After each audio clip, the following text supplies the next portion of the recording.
Hello friend, mission mode में आपका बहुत बहुत स्वागत है। आज हम बात करेंगे 9th क्लास का जो केमिस्ट्री है। सारे टॉपिक जितने चैप्टर्स में 2 3 4 5 सारे फैक्ट एक साथ मैराथन वीडियो में देखेंगे।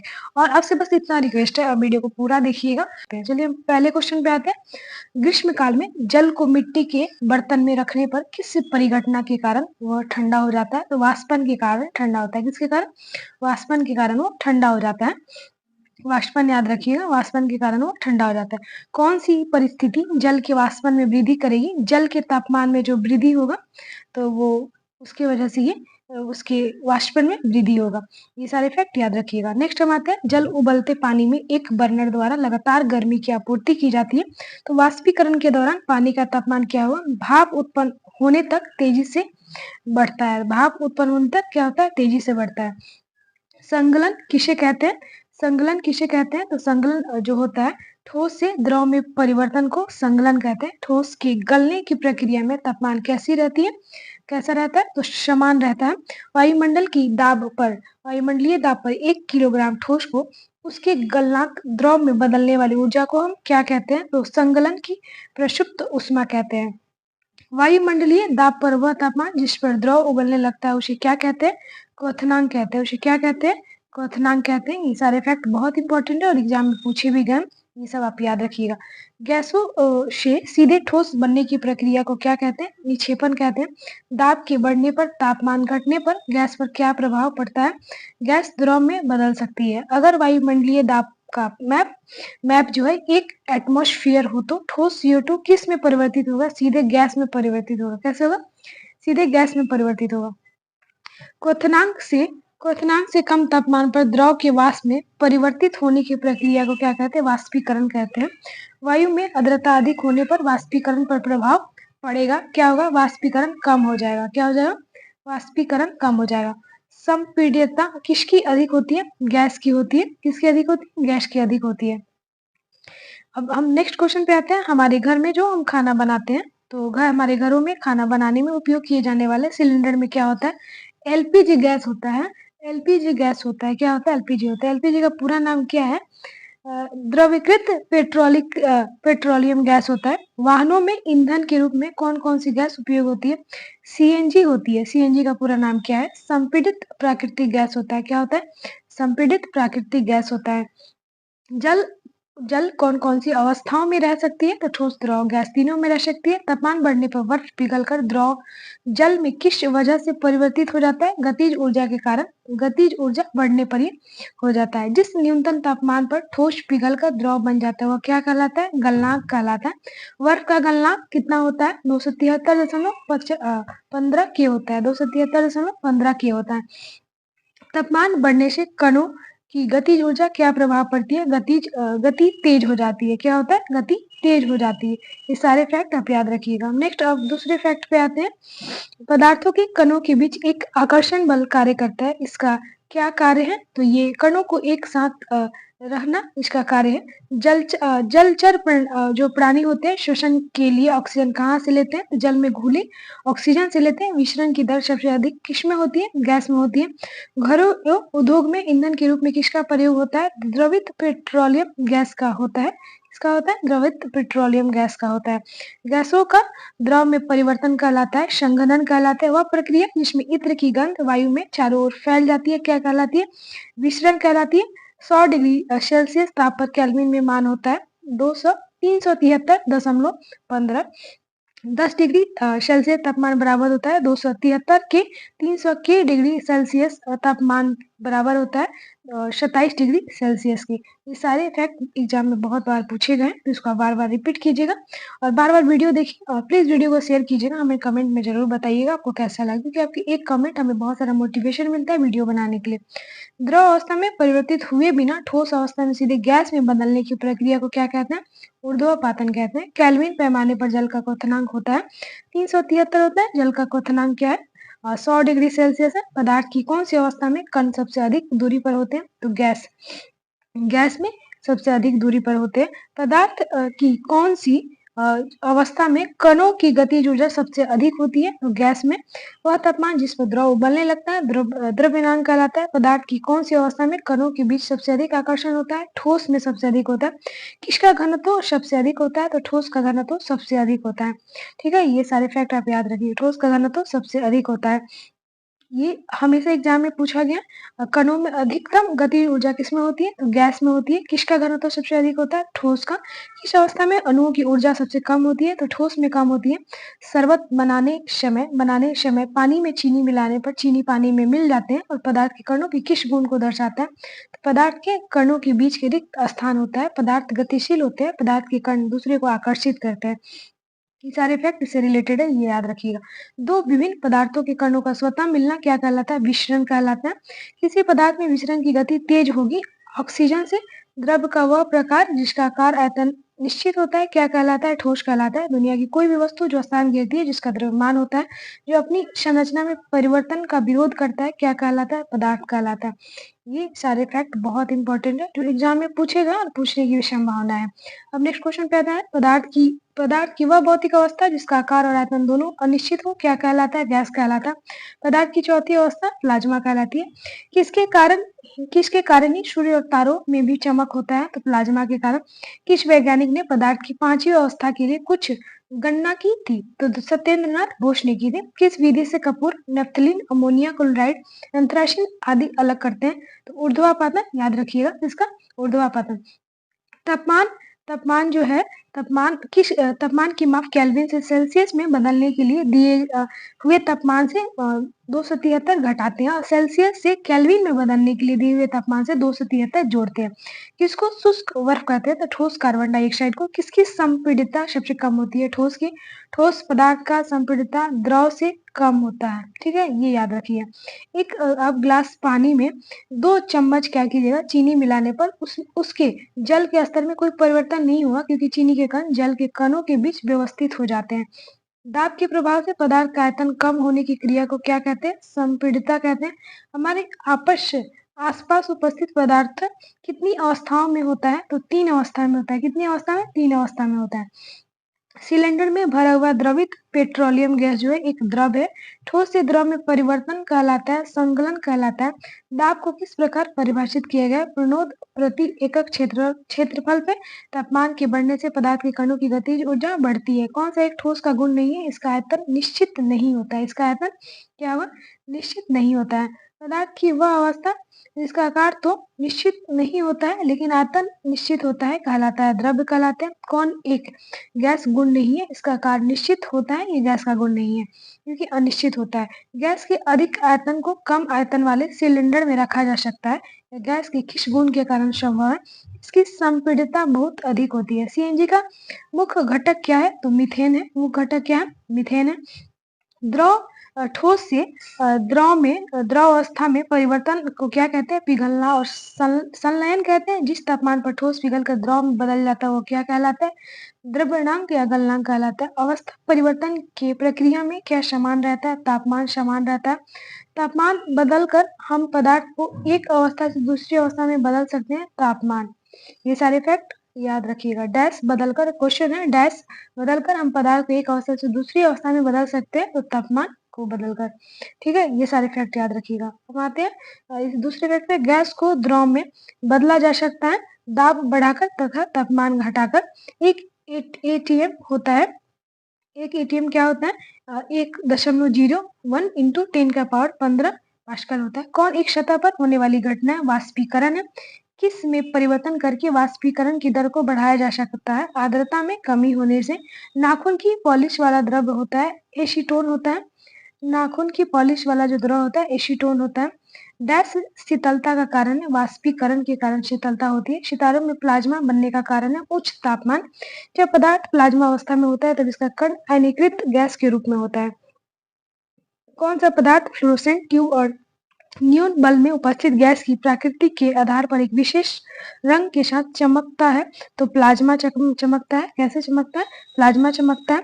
वायु के घनत्व के 1,00,000वें भाग जितने कम घनत्व वाले गैसों को बहुत ही डैश तापमान पर डैश करके बोस इंस्टेंट कंडेंसेंट प्राप्त होता है तो कम तापमान पर ठंडा करके, ये चीज याद रखिएगा। जब ठोस पिघलता है तो तापमान अपरिवर्तित रहता है। प्राचीन भारतीय दार्शनिक के अनुसार पदार्थ कितने मूल तत्वों से मिलकर बना है, तो 5 मूल तत्वों से मिलकर बना है। कौन एक पदार्थ से संबंध में शब्द है या अति सूक्ष्म कणों से मिलकर बना है। कौन सा द्रव एक गुण है, इसकी संपीड़ितता बहुत अधिक होती है। गैस की अधिक आयतन को कम आयतन वाले सिलेंडर में रखा जा सकता है, या गैस की किस गुण के कारण संभव है, इसकी संपीड़ितता बहुत अधिक होती है।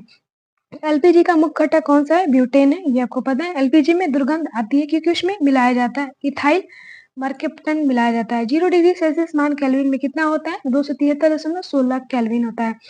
अवस्था परिवर्तन की प्रक्रिया में क्या समान रहता है, तापमान समान रहता है। वायुमंडलीय दाब पर वह तापमान जिस पर द्रव उबलने लगता है उसे क्या कहते हैं, क्वथनांक कहते हैं। उसे क्या कहते हैं, क्वथनांक कहते हैं। क्वथनांक से कम तापमान पर द्रव के वाष्प में बदलने की प्रक्रिया को क्या कहते हैं, वाष्पीकरण कहते हैं। फ्लोरोसेंट ट्यूब के अंदर हीलियम गैस और नियॉन बल्ब के अंदर नियॉन गैस भरी होती है। 300 के तापमान पर सेल्सियस पैमाने पर कितना होगा, 27 डिग्री सेल्सियस होगा।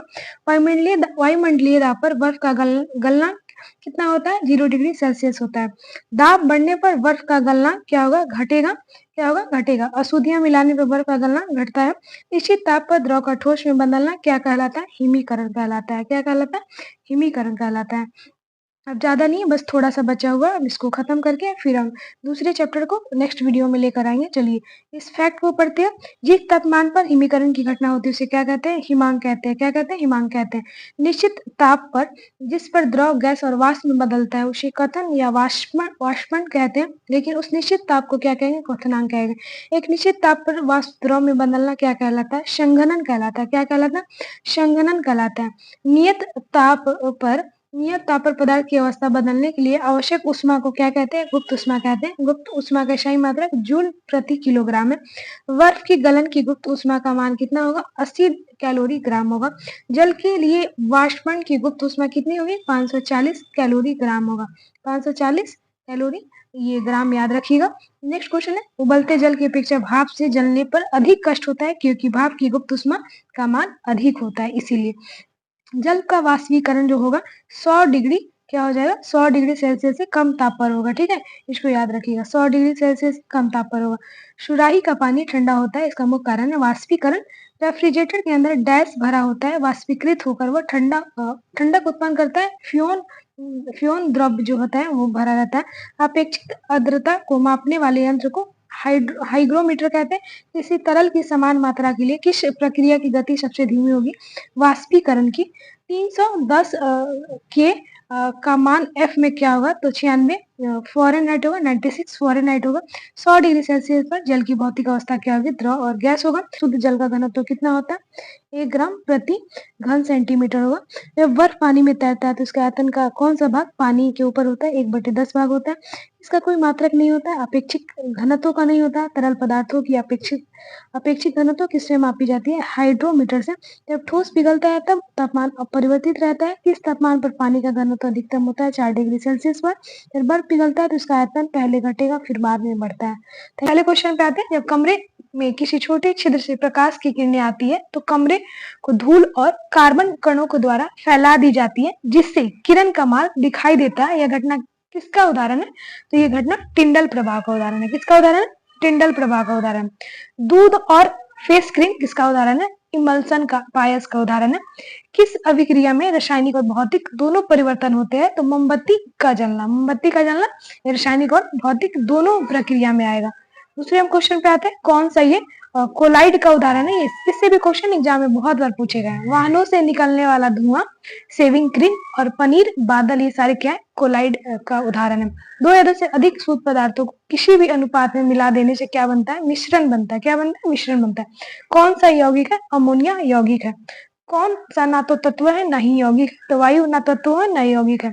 निश्चित अनुपात में अव्यय को मिलाने से किसका निर्माण होता है, तो समांग मिश्रण का होता है। किसका होता है, समांग मिश्रण का होता है। निश्चित अनुपात में अव्यय को मिलाने से किसका निर्माण होता है, समांग मिश्रण का।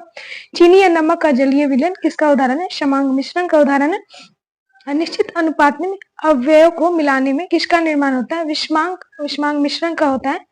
बारूद और कुहासा किसका उदाहरण है, विषमांग मिश्रण का उदाहरण है। बारूद और कुआ किसका उदाहरण है? विषमांग मिश्रण का है। 1 विलयन में विलेय पदार्थ की मात्रा संतृप्तता से कम हो तो उसे क्या कहते हैं? उस विलयन को क्या कहेंगे? असंतृप्त विलयन कहेंगे।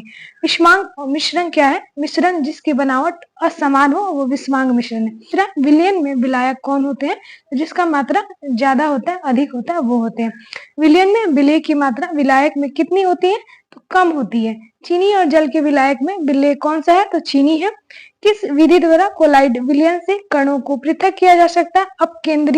अपकेंद्रीकरण के द्वारा, अपकेंद्रीकरण तकनीक के द्वारा ये अलग किया जा सकता है। हम दूसरे क्वेश्चन पे आते हैं। कोलाइड के उदाहरण कौन कौन से हैं? तो बादल हो गया, दूध हो गया, पनीर हो गया, ये याद रखिएगा। विलयन के कणों का व्यास कितना होता है? 10⁹ मीटर से कम होता है। सांद्र विलयन की तुलना में तनु विलयन में विलेय की मात्रा कितनी होती है? तो कम होती है। सांद्र विलयन में किसकी मात्रा ज्यादा होता है? तो विलेय का ज्यादा होता है। एक निश्चित तापमान पर यदि विलयन में विलेय पदार्थ नहीं घुलता है तो उस विलयन को क्या कहते हैं? संतृप्त विलयन कहते हैं। उसको क्या कहते हैं? संतृप्त विलयन कहते हैं। जल और खाना पकाने वाले तेल में क्या गुण अलग है? तो रासायनिक गुण अलग है। सर्वप्रथम तत्व शब्द किसने प्रयोग किया था? क्वेश्चन है, सर्वप्रथम तत्व शब्द किसने प्रयोग किया था? रॉबर्ट वायल ने किया था। विलयन की सांद्रता किसे कहते हैं? विलयन की मात्रा में घुले विलेय की मात्रा, विलायक की मात्रा में घुले विलेय की मात्रा। निलंबन कण प्रकाश की किरणें पर कैसा प्रभाव डालता है? तो किरण को फैलाता है। कैसा डालता है? तो किरण को ये फैलाता है। निलंबन कैसा होता है? तो अस्थायी होता है। निलंबन कैसा होता है? अस्थायी होता है। टिंडल प्रभाव क्या है? प्रकाश की किरण को फैलाना, टिंडल प्रभाव। टिंडल प्रभाव कौन करता है? दूध करता है। कौन करता है? दूध। कौन सी अंतरराष्ट्रीय वैज्ञानिक संस्था है जो तत्वों के नाम, प्रतीक और मात्रकों की स्वीकृति देता है? आईयूपीएसी। आईयूपीएसी का पूर्ण रूप है international union of pure and applied chemistry. इसको याद रखिएगा। जब दो या दो से अधिक तत्व आपस में मिलते हैं तो हम क्या पाते हैं? ये यौगिक हो जाते हैं। बादल कैसा कोलाइड का उदाहरण है? गैस में द्रव का विलयन है। कौन सी तकनीक से रंग वाले घटक डाई को नीले काले रंग की स्याही से पृथक कर सकते हैं? क्रोमेटोग्राफी।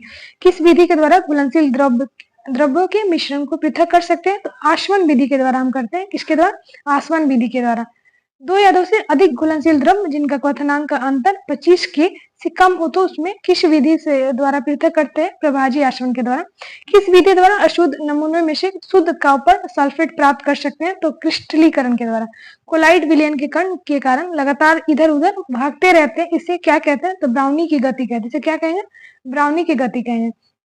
ब्राउनी की गति याद रखिएगा। कौन दो या दो से अधिक जो है अधिक घटकों से सजातीय मिश्रण विलयन है? कौन सा द्रव का ठोस में कोलाइड विलयन का उदाहरण है? पनीर उदाहरण है। ऐसा विषमांगी मिश्रण जिसमें ठोस कण द्रव में परिक्षेपित हो जाते हैं निलंबन कहलाते हैं। पानी में मिट्टी का मिश्रण किसका उदाहरण है? तो ये निलंबन का उदाहरण है। निलंबन का उदाहरण जल में घुली हुई मिट्टी है। नमक और अमोनिया क्लोराइड के मिश्रण को पृथक किया जाता है ऊर्ध्वपातन के द्वारा। किसके द्वारा? ऊर्ध्वपातन के द्वारा। ये सारे फैक्ट एग्जाम में बहुत ज्यादा आपके रिलेवेंट है और आप बार बार पूछे गए तो थोड़ा ध्यान से पढ़िएगा। दूध को क्रीम से जो पृथक करने के लिए किस विधि का प्रयोग करते हैं? अपकेंद्रन का। चौक को पीस कर जल में घोलने पर क्या प्राप्त होता है? निलंबन प्राप्त होता है। दो अघुलनशील द्रव्यों के मिश्रण को पृथक किया जाता है पृथक्करण कीप के द्वारा। तापमान के बढ़ने पर किसी द्रव में गैस की घुलनशीलता क्या होता है? घटती है। समांगी मिश्रण को क्या कहा जाता है? विलयन कहा जाता है। विलयन का वो घटक जिसकी मात्रा दूसरे से अधिक होती है विलायक कहते हैं। क्या कहते हैं उसको? विलायक कहते हैं। टिंचर आयोडीन में विलायक है एल्कोहल का। आपसे क्वेश्चन पूछेगा टिंचर आयोडीन में विलायक है तो एल्कोहल का। जब प्रकाश किरण किसी कोलाइड या निलंबन से होकर गुजरती है तो परिक्षिप्त प्रवस्था के कणों द्वारा प्रकाश का प्रकीर्णन होता है। इसे कहते हैं, क्या कहते हैं? टिंडल प्रभाव कहते हैं। टिंडल प्रभाव प्रदर्शित करता है कोलाइड विलयन का। परिक्षिप्त प्रवस्था एवं परिक्षेपण माध्यम से मिलकर बने विलयन को क्या कहते हैं? कोलाइड विलयन कहते हैं। क्या कहेंगे? कोलाइड विलयन कहेंगे। वायु के घटक जो होते हैं गैसों को पृथक करने के लिए द्रवित वायु का क्या कहते हैं? तो प्रभाजी आसवन कहते हैं। जो पदार्थ एक प्रकार के कणों से मिलकर बना होता है उसे शुद्ध पदार्थ कहते हैं। उसे क्या कहते हैं? शुद्ध पदार्थ कहते हैं। ये सारे फैक्ट आप याद रखिएगा जो बहुत इंपॉर्टेंट है। नेक्स्ट हम आते हैं कौन शुद्ध पदार्थ? तो एक तत्व दो यौगिक ये शुद्ध पदार्थ। चीनी और जल का मिश्रण क्या है? समांगी मिश्रण है। कौन सा एक विषमांगी मिश्रण का उदाहरण है? तेल और जल का ये जो मिश्रण है विषमांगी मिश्रण है। विलयन दो या दो से अधिक पदार्थों का मिश्र क्या कहलाता है? समांगी मिश्रण कहलाता है। कौन एक ठोस विलय है? तो मिश्र धातु ठोस विलय है। पीतल में कॉपर का प्रतिशत मात्रा लगभग होता है 70%। टिंचर ऑफ आयोडीन जिसका विलयन होता है आयोडीन और एल्कोहल का। वायुयुक्त पेय कोक एक विलय होता है CO2 का, ये याद रखिएगा। वायु एक गैस में गैस का विलयन है जिसे नाइट्रोजन एक विलायक है। विलय पदार्थ की वह मात्रा है जिसमें किसी ताप पर संतृप्त विलयन में उपस्थित है उसे घुलनशीलता कहते हैं। एक विलयन में 320 ग्राम विलायक जल में 40 ग्राम साधारण नमक विलय है तो विलयन की सांद्रता क्या होगी? तो 11.1% होगा। एरोसोल में परिक्षेपण माध्यम क्या होता है? गैस होता है। कौनिक सोल का उदाहरण है कीचड़ सोल का उदाहरण है। किसी सर्वाधिक विलायक यूनिवर्सल सॉल्वेंट कहा जाता है, जल को कहा जाता है। दाब बढ़ाने पर विलयक ठोस द्रव की विलयता या घुलनशीलता कोई प्रभाव नहीं पड़ता है। द्रव में गैस की घुलनशीलता दाब बढ़ाने के साथ बढ़ती है। वायु है ये क्या है? समांगी मिश्रण। आपसे क्वेश्चन पूछेगा द्रव में गैस की घुलनशीलता दाब बढ़ाने के साथ बढ़ती है, वायु क्या है? तो ये समांगी मिश्रण है।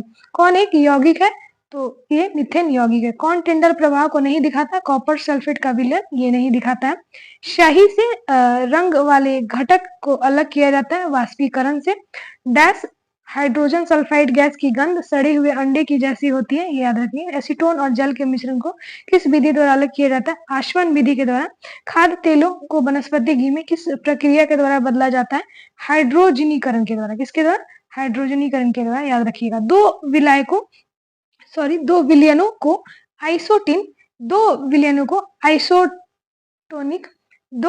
को आइसोटोनिक कहा जाता है जब उनका प्रसारण दाब बराबर हो। बायोगैस में मीथेन का प्रतिशत होता है 75%। क्रिस्टलीकरण विधि का प्रयोग किया जाता है ठोस पदार्थ को शुद्ध करने में। किसको? ठोस पदार्थ को शुद्ध करने में। कौन सी विधि कीचड़ युक्त जल से जल को अलग करेगी, निस्यंदन अलग करेगी? समुद्री जल से प्राप्त नमक में से अशुद्धियों को खत्म करने के लिए किस विधि का प्रयोग किया जाता है? क्रिस्टलाइजेशन का। भूगर्भ से निकाले गए खनिज तेल से शुद्ध पेट्रोल, डीजल, मिट्टी का तेल आदि किस विधि से अलग किया जाता है? प्रभाजी आसवन के द्वारा। किसके द्वारा? प्रभाजी आसवन के द्वारा। जल आपूर्ति के लिए जल का शोधन किस प्रक्रिया से होता है? क्लोरीकरण के द्वारा होता है। रासायनिक परिवर्तन की प्रक्रिया मोटर कारों से में पेट्रोल का दहन होता है। किस प्रक्रम से शुद्ध समुद्र जल से सामान्य लवण प्राप्त किया जाता है? वाष्पीकरण के द्वारा। प्रेशर कुकर में जल का क्वथनांक लगभग कितना होता है? 120 डिग्री। किस विधि के द्वारा कच्चे तेल से गैसोलीन प्राप्त किया जाता है? तो प्रभाजी आसवन के द्वारा। किसके द्वारा? प्रभाजी आसवन के द्वारा। महासागरों से शुद्ध जल किस विधि से प्राप्त किया जाता है? आसवन के द्वारा। जल और गैस विलयन है कोका कोला का। विलयन के संबंध में कौन सा सत्य है? यह एक समांगी मिश्रण है। इसके कण का व्यास 1 नैनोमीटर से कम होता है और यह नग्न आंखों से नहीं देखा जा सकता है। यह स्थायी विलयन होता है। क्या होता है? अस्थायी विलयन होता है। तापमान बढ़ाने पर पदार्थ की घुलनशीलता जो है बढ़ती है। कोलाइड विलयन परिक्षिप्त प्रवस्था परिक्षेपण माध्यम से बना होता है। टिंडल प्रभाव की खोज किसने की थी? तो टिंडल ने किया था। सामान्यतः ताप बढ़ने पर विलय ठोस प्लस द्रव की घुलनशीलता क्या होता है? बढ़ जाता है। किसी द्रव में ताप बढ़ने पर गैस की घुलनशीलता क्या होती है? घटती है। द्रव में गैसों की घुलनशीलता दाब बढ़ाने के साथ बढ़ती है। किसी वास्तविक विलय कहा जाता है? तो चीनी पानी का जो घोल है। सांद्रित विलयन में विलय की मात्रा अधिक होती है। यौगिक वह पदार्थ है जो दो से अधिक तत्वों एक निश्चित अनुपात में रासायनिक रूप से मिलने से बनता है। एक संतृप्त विलयन बनाने के लिए 36 ग्राम सोडियम क्लोराइड को 100 ग्राम जल में 293 केल्विन पर घोला जाता है। तो इस तापमान पर इसकी सांद्रता कितनी होगी? लगभग 26% होगी। भौतिक परिवर्तन के संबंध में सही है। इनमें से कोई नया पदार्थ नहीं बनता, यह अस्थायी परिवर्तन होता है। अवस्था में परिवर्तन इसका एक उदाहरण है। कौन विलय है? हवा, समुद्री जल और सोडा जल, ये विलय है। नल प्रभाव को दिखाएगा दूध, स्टार्च और कुहासा। दूध से क्रीम है, क्रीम से मक्खन किस विधि के द्वारा निकाला जाता है? अपकेंद्रण विधि के द्वारा। अपकेंद्रण विधि का प्रयोग किया जाता है रक्त और मूत्र की जांच के लिए, कपड़े धोने की मशीन में, भीगे हुए कपड़े से जल निचोड़ने में, क्रीम से मक्खन निकालने में। वह पदार्थ जिसे रासायनिक प्रक्रिया द्वारा अन्य सरल पदार्थों में विभाजित नहीं किया जा सकता तत्व कहलाता है। क्या कहलाता है? तत्व कहलाता है। एक ही विलायक में घुले मिले पदार्थों को अलग करने के लिए किसका प्रयोग करते हैं? तो क्रोमेटोग्राफी का करते हैं। दो घुलनशील द्रव्यों के मिश्रण को किस विधि के द्वारा अलग किया जाता है? तो आसवन और प्रभाजी आसवन के द्वारा।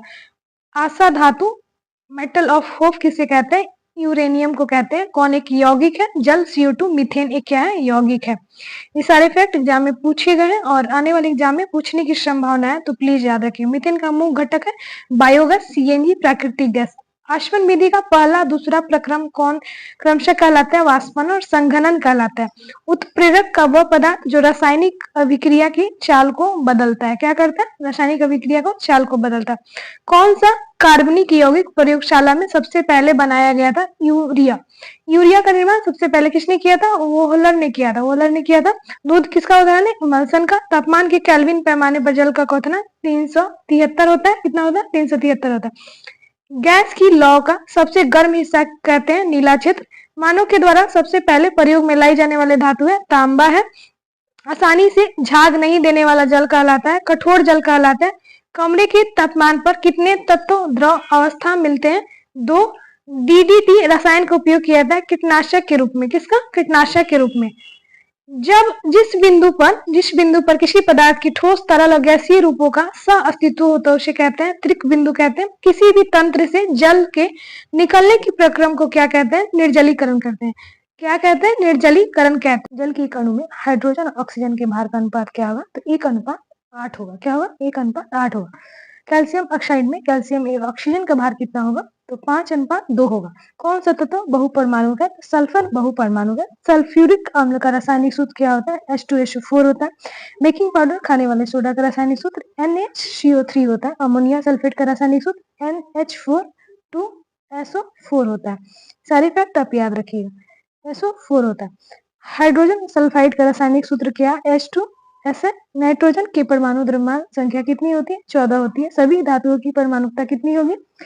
एक परमाणुकता होगी।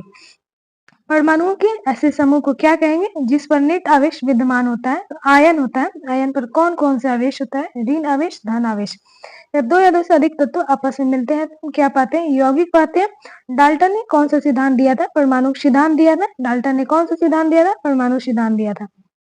डाल्टन का परमाणु सिद्धांत किन नियम पर आधारित था? रासायनिक संयोजन पर। सभी द्रव्यों की रचनात्मक इकाई किसे कहते हैं? परमाणु को कहते हैं। परमाणु त्रिज्या को किस में मापा जाता है? नैनोमीटर में मापा जाता है। फेरिक ऑक्साइड का सूत्र है Fe2O3 होता है। क्या होता है? Fe2O3। तत्वों के प्रतीक को कैसे लिखा जाता है? पहला अक्षर बड़े में, दूसरा अक्षर जो है छोटे में लिखा जाता है। एक मोल के कणों की संख्या कितनी होगी? 6.022 इंटू 10⁻23 हो जाएगा। ठीक है, 10⁻23 हो जाएगा। 6.022 इंटू 10⁻23 हो जाएगा। सल्फर का अणु जो होता है क्या होता है? सोडियम का प्रतीक Na होता है। सल्फर का अणु S8 होता है। सोडियम ऑक्साइड का फॉर्मूला Na2 होगा। जल में अणु में प्रयुक्त तत्वों की परमाणु की संख्या क्या होगी? 2:1 हो जाएगा। 2:1 हो जाएगा।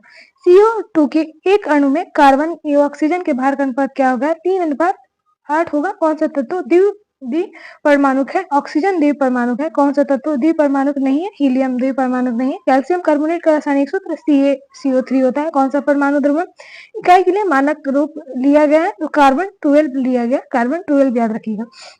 कौन सा नियम ये कहता है कि रासायनिक अभिक्रिया में द्रव्यमान ना तो उत्पन्न किया जा सकता है ना ही नष्ट किया जा सकता है? द्रव्यमान संरक्षण के नियम। किस तत्व का लैटिन नाम फेरम है? तो लोहा का फेरम याद रखिएगा। और आपसे पूछेगा नेट्रियम किसका है? तो सोडियम का है। और कैलियम किसका है? तो पोटेशियम का। किस तत्व का लैटिन नाम फेरम है? तो लोहा का। किस तत्व का लैटिन नाम नेट्रियम है? सोडियम का। किस तत्व का लैटिन नाम कैलियम है? तो पोटेशियम का। याद रखिएगा। नेक्स्ट हम क्वेश्चन पे आते हैं। 1 नैनोमीटर होता है क्या होता है? उससे पहले क्वेश्चन है चाहिए हो चुका है पोटेशियम वाला। 1 नैनोमीटर होता है 10⁻7 सेंटीमीटर होता है। 10⁻7 याद रखिएगा। 1 नैनोमीटर कितना होता है? 10⁻7 सेंटीमीटर होता है। 2 ग्राम हाइड्रोजन 16 ग्राम ऑक्सीजन के साथ मिलाकर 18 ग्राम जल का निर्माण करते हैं। किस नियम को प्रदर्शित करता है? द्रव्यमान संरक्षण नियम को प्रदर्शित करता है। जल के हाइड्रोजन और ऑक्सीजन के द्रव्यमान का अनुपात 1:8 होता है। किस नियम को दर्शाता है? स्थिर अनुपात का नियम।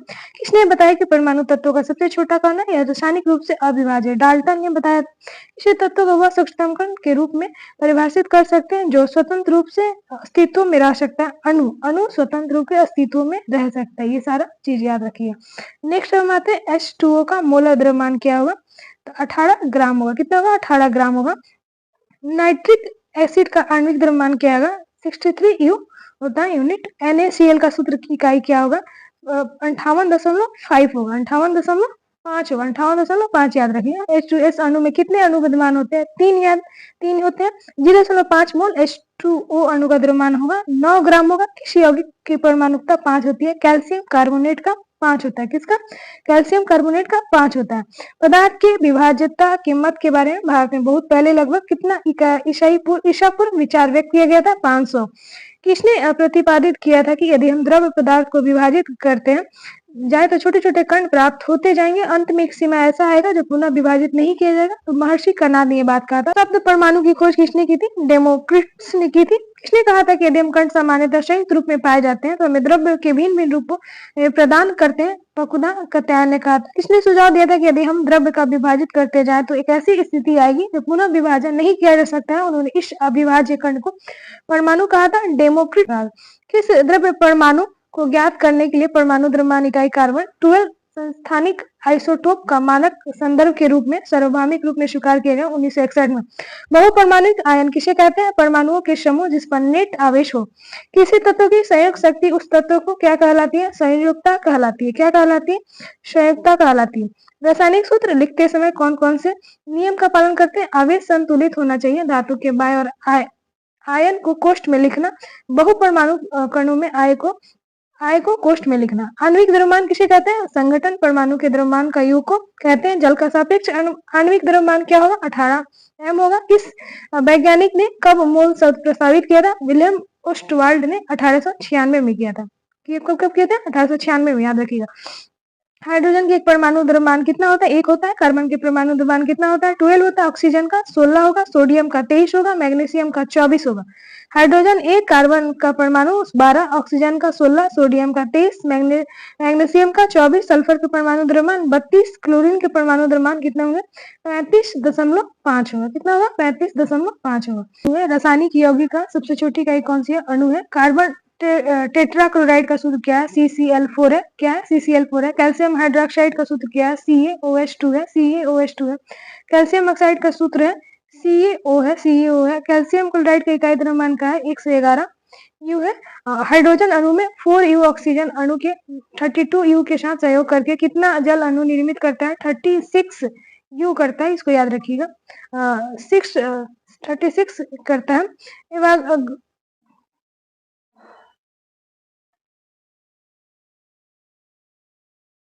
CO2 के 88 ग्राम मौजूद अणुओं की संख्या क्या है? 2 है।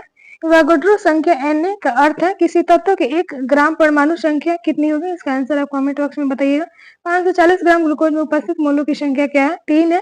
सल्फर का परमाणु द्रव्यमान 32 U है। सल्फर की 16 ग्राम मात्रा में मोलों की संख्या कितनी होगी? सल्फर का 0.5 मोल होगा। ठीक है, सल्फर का 0.5 मोल होगा। इसको याद रखिएगा। संतुलित रासायनिक समीकरण क्या है? द्रव्यमान संरक्षण का नियम है। क्या? एक रासायनिक अभिक्रिया के दौरान अभिक्रिया और उत्पादों के लिए द्रव्यमान का योग परिवर्तित रहता है। इसे क्या कहते हैं? द्रव्यमान संरक्षण का सिद्धांत कहते हैं। क्या कहेंगे? द्रव्यमान संरक्षण का सिद्धांत कहेंगे। किस नियम के अनुसार दिए गए रासायनिक पदार्थ में हमेशा वही समान तत्व होते हैं जो वजन से एक निश्चित अनुपात में संयुक्त होते हैं? स्थिर अनुपात का नियम। क्या? स्थिर अनुपात का नियम। डाल्टन का परमाणु सिद्धांत किसके लिए स्पष्टीकरण प्रदान करता है? द्रव्यमान संरक्षण का नियम। निश्चित अनुपात का नियम किसने प्रस्तावित किया था कि प्रत्येक तत्व में एक विशेष परमाणु होता है? तो डाल्टन। किसने किया था? डाल्टन ने किया था। किस वैज्ञानिक ने पदार्थ की प्रकृति के बारे में बुनियादी सिद्धांत प्रदान किया था? जॉन डाल्टन ने किया था। पदार्थ की प्रकृति से संबंधित मूलभूत सिद्धांत किसने प्रतिपादित किया था? जॉन डाल्टन ने किया था। परमाणु रासायनिक रूप से जुड़कर क्या बनाते हैं? तो अणु बनाते हैं। इसको याद रखिएगा। किस यौगिक में सबसे अधिक परमाणु होते हैं? H2SO4 होते हैं। अणु शब्द किसने प्रतिपादित किया था? डेमोक्रिटस ने किया था। CaOH2 के अणु में कितने परमाणु होते हैं? तो 5 होते हैं। कितने होते हैं? 5 होते हैं। नेक्स्ट क्वेश्चन आप याद रखिएगा। अणु का गठन करने वाली जो परमाणुओं की संख्या को क्या कहेंगे, परमाणुकता कहते हैं। प्राचीन भारतीय दार्शनिक महर्षि कणाद फकुदा कात्यायन ने किसको परिभाषित किया था, करने का प्रयास किया था, किसको परिभाषित करने का? प्राचीन भारतीय दार्शनिक महर्षि कणाद फकुदा कात्यायन ने किसको परिभाषित करने का प्रयास किया था, परमाणु को। नेक्स्ट क्वेश्चन है, द्रव्यमान संरक्षण का नियम किसने दिया था, लेवोजियस ने दिया था। किसने? लेवोजियस ने। तत्वों के प्रतीक का उपयोग करने वाला पहला वैज्ञानिक डाल्टन है। किस तत्व का प्रतीक उसके लैटिन नाम से जाना था, आयरन। आयरन को उसको लैटिन नाम से जानते हैं, ठीक है। नेक्स्ट क्वेश्चन है, नेक्स्ट क्वेश्चन आप याद रखिएगा, ये एग्जाम में बहुत बार पूछा गया, थोड़ा आप ध्यान से पढ़िएगा। किसी तत्व अथवा यौगिक के एक अणु में उपस्थित परमाणु की संख्या क्या कहलाती है, परमाणुकता कहलाती है। सल्फर की परमाणु संख्या कितनी है, 8 है। फास्फोरस में अणु कितने परमाणु उपस्थित होते हैं, 4 होते हैं। धातु और धातु युक्त यौगिक आवेशित कणों से मिलकर बने होते हैं। इन कणों को क्या कहते हैं, आयन कहते हैं। इस धातु और अधातु युक्त यौगिक जो होते हैं आवेशित कणों से मिलकर बने होते हैं, इसको क्या कहते हैं, आयन कहते हैं। सोडियम नाइट्रेट का सही सूत्र है NaNO3 है। Al2SO4 में कुल परमाणु की संख्या कितनी है, 17 है। PO34 में कितने परमाणु विद्यमान है, 5। एक अणु में उपस्थित सभी परमाणु के द्रव्यमान के योग को क्या कहते हैं, आणविक द्रव्यमान कहते हैं। जिंक का परमाणु द्रव्यमान कितना है, 65 U है। जल का ग्राम अणु द्रव्यमान कितना है, 18 ग्राम है। जल के एक मोल में कुल कितने परमाणु मौजूद है, तो 2 इंटू 6.2 इंटू परमाणु है। 2 इन गुने 6.022 इंटू 1023 परमाणु याद रखिए। कौन सा नियम है जो ये कहता है कि समान ताप दाब की स्थिति में सभी गैसों का समान आयतन में अणु की संख्या समान होगी, अवोगाद्रो का नियम। किस वैज्ञानिक ने कब मोल शब्द प्रस्तावित किया था, विलियम ओस्टवाल्ड सन 1896 में। 52 ग्राम हीलियम में मोलों की संख्या कितनी होगी, 13 होगी। कितनी होगी, 13 होगी, इसको याद रखिएगा। 0.5 मोल N2 गैस का द्रव्यमान कितना होगा, 14 ग्राम होगा। 0.5 मोल N परमाणु द्रव्यमान क्या होगा, 7 ग्राम होगा। 6.022 गुने 1023 N2 अणुओं की संख्या का द्रव्यमान क्या होगा, 28 ग्राम होगा। 40 ग्राम सोडियम में परमाणु की संख्या कितनी होगी, तो 12.044 गुने 1023 होगा। 8 ग्राम ऑक्सीजन में अणुओं की संख्या क्या होगी, 1.51 गुने 1023 होगा। यदि कार्बन परमाणु के एक मोल का द्रव्यमान 12 ग्राम है तो कार्बन के एक परमाणु द्रव्यमान क्या होगा, 1.99 इंटू 10.23 ग्राम होगा। एक शुद्ध रासायनिक यौगिक में तो हमेशा द्रव्यमान के एक निश्चित अनुपात में विद्यमान होते हैं। इस नियम को क्या कहेंगे, स्थिर अनुपात का नियम। रासायनिक संयोजन का नियम है द्रव्यमान संरक्षण का नियम, स्थिर अनुपात का नियम। ये सारे फैक्ट बहुत इंपॉर्टेंट है, इसको याद रखिए। नेक्स्ट है, अमोनिया में नाइट्रोजन और हाइड्रोजन के द्रव्यमान का अनुपात सदैव क्या होता है, कितना होता है, 14:3 होता है। डाल्टन के अनुसार किसी भी पदार्थ का सूक्ष्मतम कण परमाणु है जो अविभाज्य है। इसको याद रखिए, क्या है, अविभाज्य। किस वैज्ञानिक ने सबसे पहले तत्वों के प्रतीक को देने के लिए अक्षरों का प्रयोग किया था, वर्जिलियस ने किया था। किसने किया था? एम बराबर कितना होता है, एटॉमिक मास यूनिट 1/12 गुने कार्बन 12 के एक परमाणु द्रव्यमान के कितना होगा। इसके फैक्ट को चलिए हम देखते हैं। तो ये 1 AMU का मान ग्राम में कितना होता है, 1.66 गुने 10⁻14 ग्राम होगा। पदार्थ के उस सूक्ष्मतम कण को क्या कहते हैं जो स्वतंत्र अवस्था में परमाणु रह भी सकता है और नहीं भी रह सकता है, तो परमाणु कहलाता है। पदार्थ के उस सूक्ष्मतम कण को क्या कहते हैं जो स्वतंत्र अवस्था में रह सकता है, अणु कहलाता है। मैग्नीशियम क्लोराइड का रासायनिक सूत्र MgCl2 होता है। जल के एक मोल में कुल कितने परमाणु होते हैं, 3 इंटू 6.00022 इंटू 10⁻23 परमाणु होगा। एक परमाणु का द्रव्यमान को क्या कहा जाता है, तो परमाणु द्रव्यमान कहा जाता है। कैल्शियम का ग्राम परमाणु कितना होता है, तो 48 ग्राम होता है। कौन सा एक अवोगाद्रो संख्या को निरूपित करता है, 1 इंटू 6.022 इंटू 10⁻23। मीथेन का एक मोल बराबर होगा 16 ग्राम। 6.022 इंटू 10⁻23 मीथेन अणु की संख्या। CaCl2 हीलियम में मोलों की संख्या कितना होती है, 13 होती है।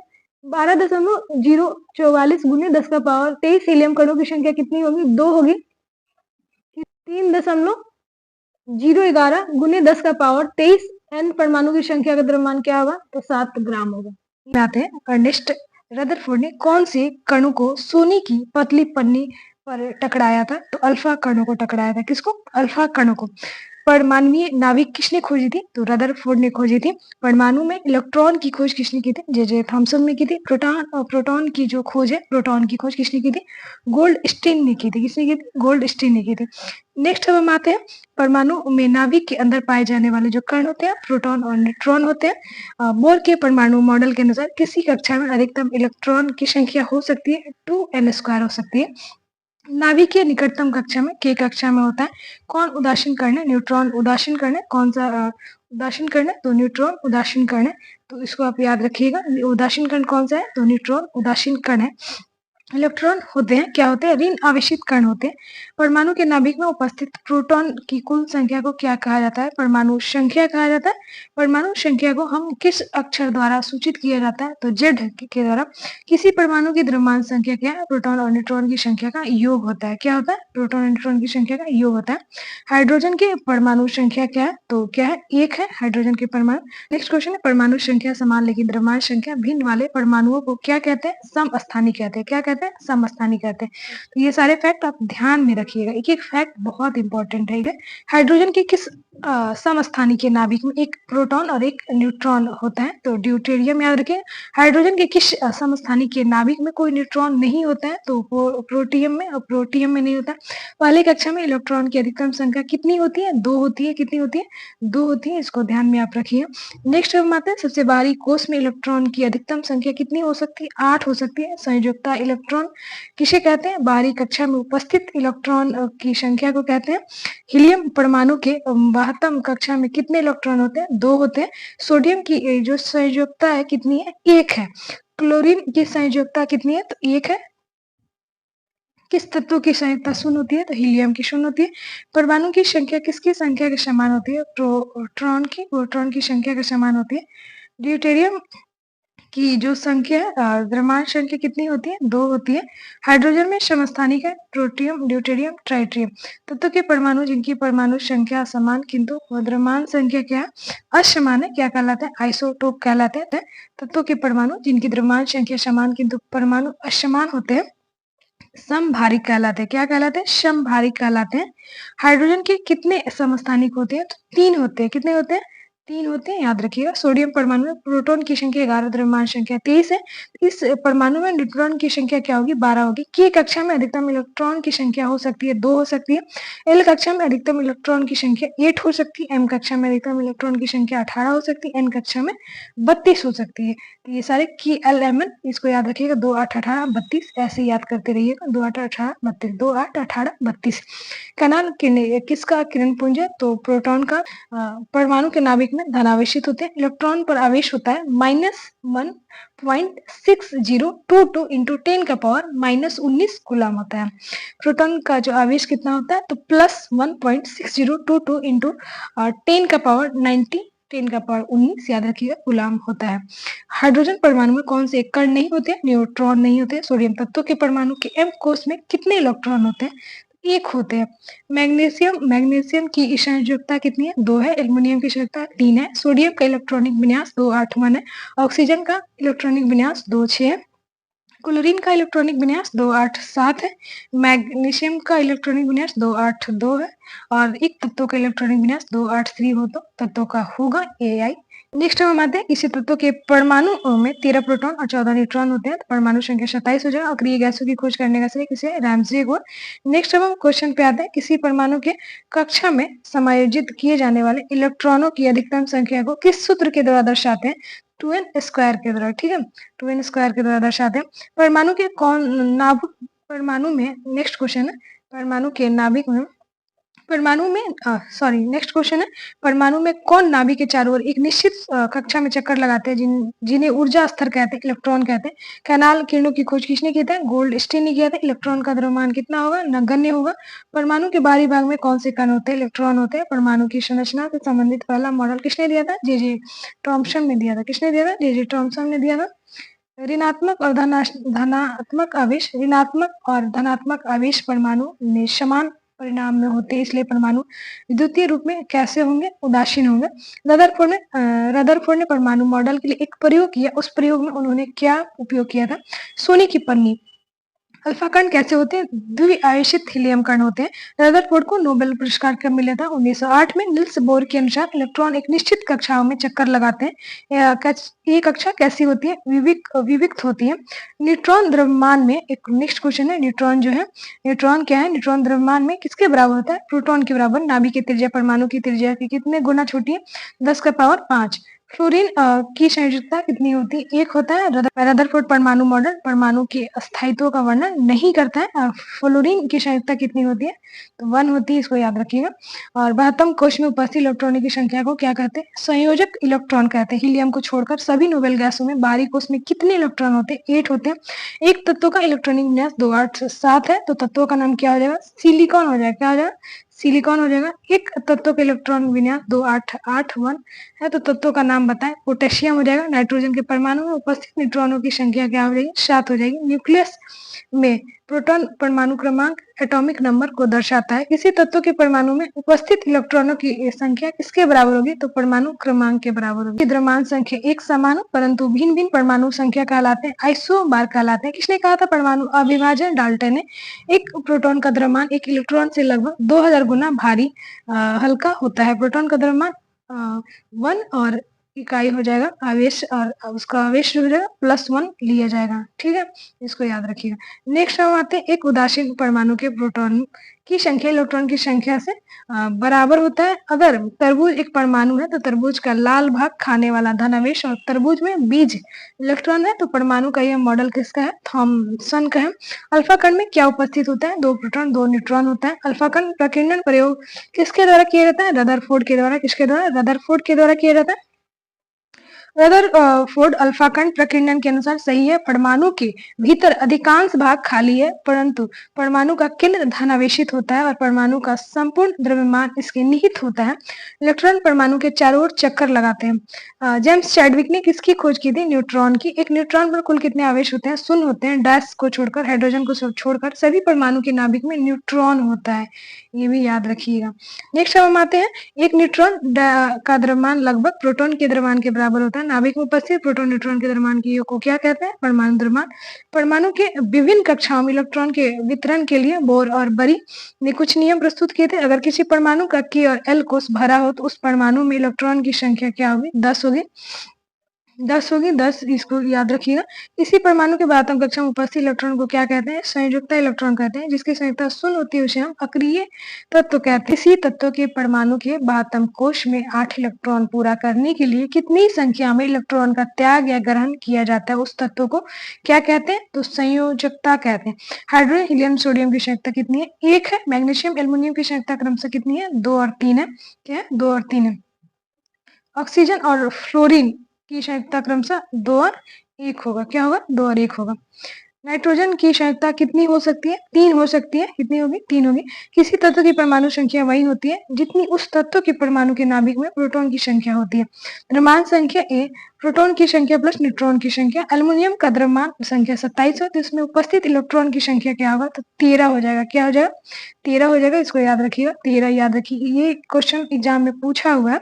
यदि किसी परमाणु में इलेक्ट्रॉन की संख्या प्रोटॉन की संख्या में कम है तो परमाणु धनावेशित हो जाएगा। एक ही तत्व के परमाणु जिनकी परमाणु संख्या समान लेकिन द्रव्यमान संख्या अलग अलग होती है इसे क्या कहते हैं? समस्थानिक कहते हैं। कौन सा एक हाइड्रोजन का अस्थायी समस्थानिक है? तो ट्राइट्रियम है। प्रकृति में सबसे ज्यादा मिलता है प्रोट्रियम। भारी जल का आणविक द्रव्यमान क्या होता है? 20 होता है। क्या होता है? 20 याद रखिएगा। समस्थानिकों के रासायनिक गुण डैश और भौतिक गुण, देखिए रासायनिक गुण समान और भौतिक गुण भिन्न होते हैं। समस्थानिक उसके उपयोग को सही बताता है। यूरेनियम परमाणु भट्टी में ईंधन के रूप में, कोबाल्ट कैंसर, आयोडीन घेगा रोग के इलाज के लिए, ये सारे फैक्ट याद रखिएगा। नेक्स्ट हम आते हैं, अलग अलग परमाणु संख्या वाले तत्वों की जिनकी द्रव्यमान संख्या समान हो डैश कहा जाता है, संभारी कहा जाता है। थॉमसन ने प्रस्तुत किया था कि इलेक्ट्रॉन धनात्मक गोले में धसा होता है। तत्वों को उनके परमाणु संख्या के आधार पर परिभाषित किया जाता है। Na+ में कुल इलेक्ट्रॉन और प्रोटॉनों की संख्या क्रमशः 10 और 11 होते हैं। O2 में कुल इलेक्ट्रॉन और प्रोटॉन की संख्या क्रमशः कितना होगा? 10 और 10 और 8 हो जाएगा। रदरफोर्ड का अल्फा कण प्रकीर्णन किसकी खोज के लिए उत्तरदायी है? परमाणु केंद्र के लिए।